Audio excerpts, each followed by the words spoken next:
Le Sahara dans une valise? Eh oui, cette mystérieuse valise, redécouverte dans les réserves du musée en 2022, cache bien plus de choses qu'il n'y paraît.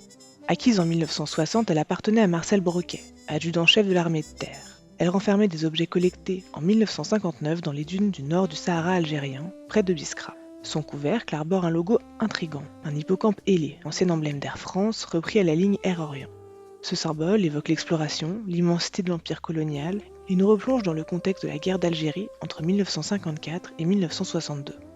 Mais que trouve-t-on dans cette valise? En l'ouvrant, on découvre 14 boîtes anciennes. Boîtes de cigares, de vitamine D, de pastilles pour traitement de l'eau, et même celle d'une maquette du premier avion de chasse supersonique produit par Dassault, utilisé par l'armée française en Algérie. Ces boîtes ont servi d'étui aux objets prélevés par Marcel Broquet dans les dunes. On y découvre 845 silex taillés, pointes de flèche, petites lames et nucléus, ainsi que des coquilles d'hélice. La valise contient aussi une carte manuscrite datée du 1er octobre 1959, indiquant les 3 stations préhistoriques autour de Biskra et des notes détaillées. Broquet y décrit des outils en pierre, des perles en coquilles d'œufs d'autruche et même des traces de foyers préhistoriques. Il observe aussi comment le vent déplace sans cesse les dunes et ses vestiges, rendant leur collecte aussi précieuse qu'éphémère.